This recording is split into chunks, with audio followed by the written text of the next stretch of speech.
we've already started thinking about participatory methods in the introduction, and you had a go with the drawing activity, which can be used as a form of participatory research. So I'm just going to talk now through some different methods that you can use and some studies that have used them and what have been the limitations in those studies and what have been the advantages. So there's a sort of link between the visual and the participatory, which is sometimes a bit of a false marriage. So sometimes you see participatory sort of misused because people think if they've got some pencils and crayons, it's automatically participatory, but it's not necessarily.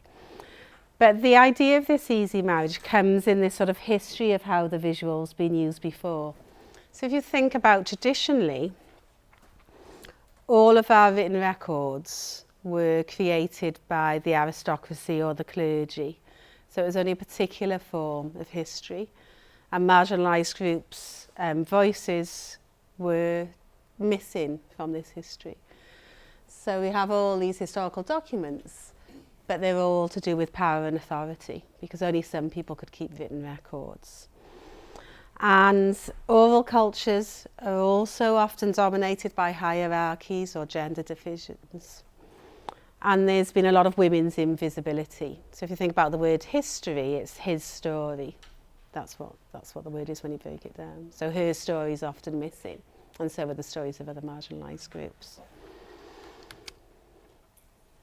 So what marginalised groups have often done when they haven't got a voice is to make something visual. So they've had these sort of visual voices. So things like pottery and art have been used by people when they can't have a political voice or they can't be heard, but they've wanted to record their story somewhere. So they've used these different sorts of ways. And we sort of know about things like the Bayeux tapestry. So needlework has always been used as a way to tell a story. And in Goggin's work with women in South Africa who were illiterate, they say that they quilt because they can't write their story down, but they don't want their story to die. So their voice comes through in their quilting work. They sew it in, so there's a record of them and a record of their ideas. Another really useful example of this is in work in Chile. So in Pinochet's regime, people felt that they didn't have a voice and they couldn't speak out politically because it was too dangerous. So in Pinochet's regime, hundreds and hundreds of thousands of men and boys were taken away and never seen again. So women wanted to make these apoeiras to tell that story. So Roberta Bassick has done lots of exhibitions in different museums in Ireland. She's based in Ireland actually, but also globally with this work. So in these images you get an idea of their story, and it's a form of resistance for them. And a lot of the time these works are made out of the clothes of the missing and the dead. So when husbands and sons went away and never came back, the clothes they left behind were used to make these visual artifacts and reminders. So there's this connection between the visual and giving people a voice. So as we were saying earlier, it's this idea of research with, not on participants. So it's moving away from that old model where you had experimenters and research subjects to this idea of participants and researchers. And it's been held up as this way of empowering marginalised groups and understanding their lives more. Okay, so we covered that earlier. So one example of research using drawing is in this Johnson et al. Paper, which will be on your reference list. The paper covers about 3 different studies, but in this particular study, they were interested in children's experiences of having repeat invasive surgeries.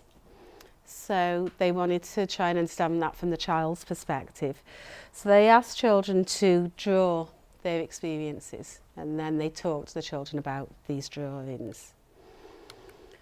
So what they found, which you found with a lot of visual research is that even though they'd done a lot of research with clinicians and nurses and the adults and the parents, doing the research with children and asking them to draw rather than just doing a Q&A interview or survey brought up topics that hadn't initially emerged in their earlier research, from which they were able to adapt practice so that it was better for the children in small ways.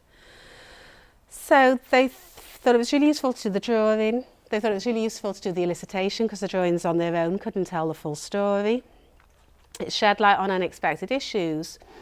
But with older children, so with sort of adolescents, some people didn't want to draw because they saw drawing as something that's childish. So there's an idea about should you have a different method for teenagers who don't want to draw. In the same paper, there was another study that was done in a marginalised area. And in the school's research, because it was schools based, only the children whose parents had consented could take part in the research. So there were issues around who could use the paper and crayons, who could keep the paper and crayons, which sets up disadvantages between children who can have things and can't. I think the sort of rule of thumb is that if you're doing visual research and parents haven't given permission, that all children can use the stuff, but you don't record their data. Because otherwise you're sort of saying, well, you can use the pens and collagen and glue, but all your other children whose parents didn't sign the consent form, you have to go and do your normal work. So I think it's better if people can always make the things, but you only use the data where you've got consent, rather than saying that they can't play with them or touch them. In this project, they were interested in this idea of hybrid identities for children and young people who lived in marginalised area but had got free school places in a highly affluent area. And they were interested in their sense of self and this idea of moving to these two different spaces, so this journey into this very affluent area from this highly marginalised area. So they asked children to both do photo elicitation and to draw maps to explain that journey and explain their sense of place and identity. So again, they thought it was useful to have this mixture of photographs and drawings, and they felt it really captured that contradictory experience of being neither one person or the other, and being one person at home and having to be a different person in school and making that journey. What they did say, though, which we were talking about earlier, was that because you have to give someone some direction, it limited them. So because they said, can you draw pictures of your neighbourhood, neighbourhood meant different things to different young people. So some people spent a lot of time playing or meeting friends in a different area, which wasn't seen as their block or their neighbourhood. So they were excluded because they were following the directions of the researcher. And that's why you've got to be really careful with the wording and maybe involve young people then when you're making your project information and making your ethics forms, so that you involve them as experts by experience to feed into what it should say and what would that mean. This is Lauren Hinthorn's work, so she uses Lego. David Gauntlet is like the Lego king of visual research, so he does a lot of work with Lego. Lauren also does this work. She does it a lot in development work, but it's also used a lot with businesses. So serious Lego play, you can go on a training course for it, and it's really expensive. So Lego's quite expensive anyway, but you can get things like identity kits in particular. So the course is quite expensive and the equipment's quite expensive, which is sort of drawback to it. But it does have certain advantages. So it's useful when you're working with a team of people and there's a hierarchy, because the way that Lego Serious Play is set out, you're not just given the Lego and told all make something. So you start off making individual pieces, but they have to make a whole at the end. So everybody has to have a voice, because you can't just have one person making it. It's all got to fit together, but everyone has to make their own pieces first. So there's a very set way of doing it. You normally do it over a couple of days. So that facilitates group discussion and to some extent can deal with hierarchies. it's not always appropriate. It's not a silver bullet. There's another paper whose name, I can't remember his name now, Martin. That's why I forgot his second name, but I can tell you. He did some work with Lego with students to think about reflexive practice. And he thought that everyone would love Lego, but not everyone did. And some people were very distressed because they felt like they couldn't build the things that other people built, or they didn't have the fine motor skills to do that. It is expensive and it is time consuming. In Lauren's work, in one of her projects with international development, she had a lovely outcome outside of the research project. So she worked with a community that didn't have written literacy, and they built things to do with agriculture and farming. They built a plan of what they needed to be able to work better in their village.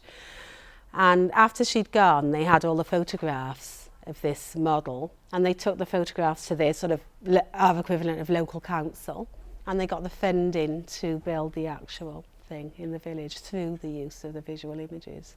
So in that way it empowered the community, even though that was outside of the research. This is from my work where someone did mapping. So what we had here, I've left the space, so the participants made something at home. So she's made something in her house, then we've done the interview together. And it doesn't look like a lot. There's not a lot on there, but the participant had a lot to say about it. So even though that's just like a little picture, that could be a 20-minute conversation around that one little thing, because she'd led it and she directed it and she chose what went in. Some things were missing, which were quite interesting, because I knew that every weekend her dad picked her up and she went to her dad's, but there was no dad's car. And that may be because she forgot it, or she didn't see it as relevant, or because she didn't want to put it on in the house with her stepdad. So you don't always know why things are missing, but you can talk about why things are missing. What happened after that was her stepdad wanted to be in the research, and I was only doing research with mothers and daughters. So when I went back, he was saying, oh, I'll do a collage, I'll do this, I'll do that. And I was saying, I'm not really doing men. I should have just said, yeah, go on, do a collage, join in. So when she came back, what happened was that the second part of the research wasn't even about what she likes, it was about who she wanted to be in the future. But it came back in this very professional form, so that's just one image out of this whole thing. So it's a very professional, nothing like the first thing, made on the computer with labels, about how she liked to go to tennis, which she said she'd only ever tried it once, and all this stuff about this idealised femininity and idealised family life. And when we looked at that picture, she said, I like nice cats. She said, I don't even watch Top Gear. That's what she said. I was like, who put that on there? That's what she said, I don't even watch Top Gear. So what you have to think of then is when you step out, who steps in? So before this, I was sort of convinced that when I'm not there as the researcher peering over and looking in, people have more freedom, but they're policed to a certain extent by whoever else is in the home. So this happened here, but it also happened with other participants. And so in some way it limited, because she wasn't engaged with that image at all and didn't have anything to say about it, but it also tells me something else about the family. And then the stepfather also wanted to make the mother's collage. So there's this idea of, how will my family be read? How will my family be presented? What sort of family do I want to leave the house? So you've got all those ideas about who else is in the house. And sometimes, in other accounts, people had typed written narratives because they didn't want to draw and left the computer on. So in one young girl who was 15, she'd left the computer on, and a brother had come in and typed some other lines about how he'd be involved in her life in the future and what they'd be doing. But in a way, again, so it's sort of a disadvantage as in someone is intruding on it, but then also tells you more about the family dynamics. But it's just something to think about. This is Geraldine Brady and Geraldine Brown's work. They've done some lovely work with young mums, trying to speak back against stereotypes that young mums are hopeless and hapless. So they did a lot of work, and the mothers in the project wanted to be featured and have their photographs. They wanted to be the face of acceptable young motherhood. And they did feel like they had this empowered space and they could give an alternative narrative to the usual narrative about young mums. And it did influence change on a local level. But later, after doing the study, Geraldine and Geraldine thought that they didn't think about time immemorial enough. So I can still get that image online if I wanted to get that image. So as much as at the time, the mothers might have wanted to be in there. So Anne-Marie, when she was 19, might have wanted to be the face of teenage motherhood, but she might not want to be it when she's 35 or when she's going for a job interview. So anything that goes online, you can't get back. So even, you've got to be really careful, because lots of participants say, I want my face shown, I want my work shown, I want my name on it. And they might then, but in 18 months, when you've put it all somewhere, you can't take it back down. And that's the real issue with that sort of work. This is sandboxing. So I said earlier, I've got a sandbox at the back. So I've used sandboxing in lots of different studies now. The first study that I used it in with Victoria Edwards was a study around working class and mature students returning to education and what their first year was like.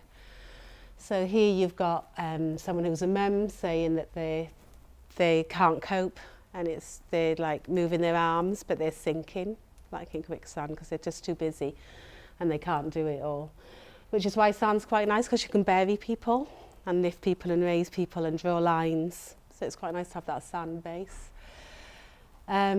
This one here, a lot of people use things like batteries to think about having energy, or things to symbolise time. This one here, because in that case multiples, someone's talking about literally being the dinosaur, so going to a lecture and there's 218-year-olds talking about how many pints of lager they've had, and they're sat there thinking they've got to do some ironing when they get home. So this like of being the odd one out.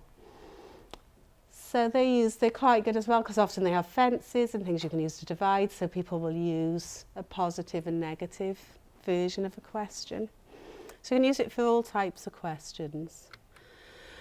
I also used it in a study with children and young people who've been in care, and there we did collaborative sandboxing.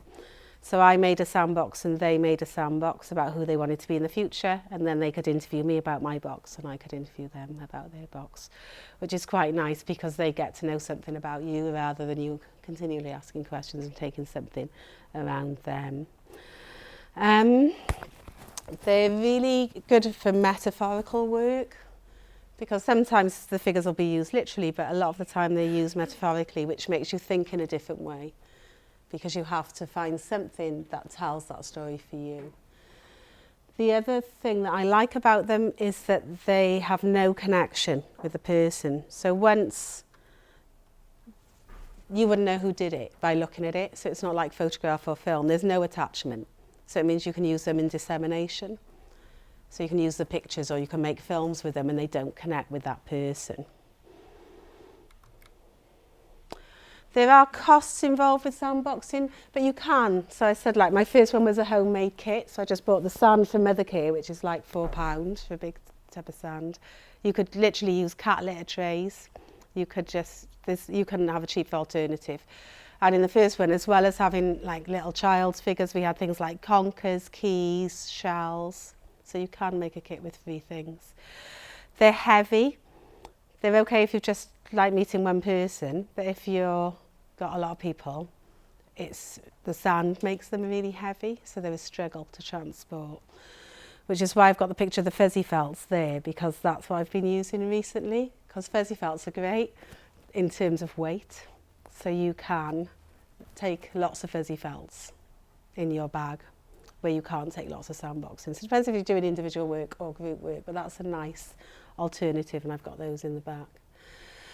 So, and I haven't really worked with anyone who doesn't want to do sandboxing. So it hasn't got the pressure of drawing, because there's no right or wrong with it. You just pick the thing up and put it in the box. It can't look wrong in the way that other visual methods can. Object work I did with Amy Grant and Ruby Marzella. I really like object work because you need less investment from the participant because you're just asking them to bring objects they already have. You're not asking them to create anything new. And that was really important in this study because we were working with mothers who just had babies. So they just had new babies. So I didn't want to say, oh, do some photos for a week, draw me a collage. They're busy doing other stuff. It was also really useful because of the openness of it. We ended up then doing a further 2 studies or 3 studies on pregnancy, because even though we were interested in infant feeding, the idea of surveillance, so there are lots of issues around infant feeding, and if you breastfeed, no one wants to see it, so just put it away. And if you bottle feed, just some evil cocaine feeding mother, so they don't want to see your bottles either. So you've got this horrible thing where mothers are bad whatever they do. But when we did the interviews, people talked about how that happens much sooner. It's not when they start feeding that they feel surveyed, it's from the time they get pregnant. And we had mothers and grandmothers, and the grandmothers didn't feel so surveyed. So it seems like there's a trend that it's worse now than it was before in terms of policing by strangers. So those 2 cups that a participant brought represent them going to have a cream tea. So the daughter was pregnant, the grandmother thought that's a nice idea, we'll go for cream tea. When they got to the restaurant, the waiter said, oh, okay, you can't have the prawns, you can't have the cream cheese, you won't be having the salmon, you can only have the cheese and pickle, and you'll both have to have it in case you pass any food to each other. So this idea that you can be policed by publics as soon as they see this bump, that you're everybody's property. And because that came up as such a strong theme and was so important to mothers, that changed the course of our next research projects. So as I was saying, less time commitment. And it's quite nice because if people bring objects, they've already have a meaning for them. So they already are attached to them. They're containers of meaning for people. And it led the research in different directions. But you do need a backup plan because everyone had brought objects, and then when someone didn't, one of us were interviewing, and they got confused about whether the mother was breastfeeding or bottle feeding, and then that caused a bit of rupture, and then the interviewer was just trying to justify how good bottle feeding was all through so because they'd an over-reliance really on people bringing things, they won't always bring things.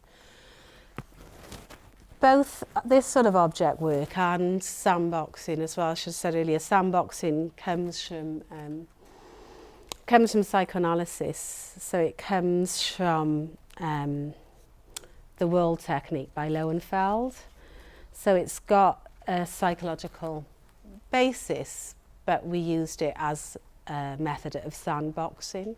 So there's a lot of ethical concern about using psychoanalytical approaches outside of psychoanalysis because we're not there for that. But we didn't use them in the same way as Margaret Lowenfeld, but that's where they came from. I've remembered about that because with object work, there's also a lot of work in psychoanalysis around the third object. So a third object can be anything that the participant brings or is invested in or you bring. Constantino Demange has done some nice work with cufflinks, which are his own collection that participants have used to represent their parents. But any third objects or object work means that rather than being like this in a Q&A or like this, like a job interview, you're both looking at the object.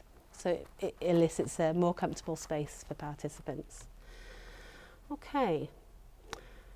So the way to go, I think, now when I do visual methods, a lot of the time I'll take a more bricolage effect, as in having lots of different methods for people to choose from. Lots of my PhD students have got a bag of methods. So they'll take fuzzy felts, they take drawing, they'll take a sandbox. And then people can choose. Because it doesn't really matter if people are doing different methods, because a lot of the data that's analysed is around the talk from the methods, not the actual tool itself. So sometimes it's good to have a suite of methods, and then people can choose if they want to do drawing or photo illustration or just talk. This study, which I also did with Amy Grant and Donna Gallagher, and Jordan Cregan used lots of different methods. So it used a suite of methods and people could engage or not engage, and this was around pregnancy. So people did timelines, really like timelines for a first stage thing for people to do before you meet them. And they might be timelines of being a student, or timelines in a job, or whole biographical timelines. But they're really good to get people to reflect and put the important things down. I like these as well. So you can fill in a timeline, just written, but you can add stickers. So you can add stickers to show when you were happy, when you were sad, when you were frustrated, when you were jealous. And you don't have to use the ones with the faces, you can just colour code them. But it means that when you're doing the interview, if people want to discuss their emotion, the sticker's there. Because what's really annoying sometimes for participants in interviews is when the research keeps going, and how did you feel about that? And how did that make you feel? And how did you feel about that? So if the stickers are there, they're a signal that those are things you can talk about rather than being intrusive. So we did those. We did some collaging. We did these. These are a really nice, simple activity. You can't really see it clearly there, but it's just like a pregnant torso with some thought bubbles. And they're a nice activity to get people to do first, because they've just literally got to write a couple of things in the bubbles about whatever the topic in the middle is. So they did those earlier, and they did sandboxing last, which was collaborative. Some of the women who aren't engaged with other methods said that they would have engaged with them all if they'd all been collaborative, because they felt more confident doing it with the researcher. So with the collaborative, and they were all about pregnancy to some extent, and their lives before pregnancy. So one of the researchers was pregnant at the time, and the other researchers, like me, it had been a long time since we had children, but we still did this collaborative experience. What was really useful with the biographies, though, they enabled us to understand the sandboxes. So one person didn't really engage with sandboxing. They didn't want to put any figures in, but they went to the sandbox and they just wrote the word complete, which doesn't sound like a lot. It doesn't sound like you're getting a lot of data, but it was really salient because they'd had abusive relationships and they'd lost other children. So that's all they had to say, that made them complete. But I only understood that because we already had the biographical element. Other mothers that had been bullied at school often used tigers or lions and talked a lot about having to protect their own children. And again, it fed back into the biography. So I think if you've got time and you can use lots of different visual methods, they'll give you different aspects that interlink and form a story. Okay, so you're going to make your own collages now, so you can think about the difference between two methods. So I want you to reflect on a key transition.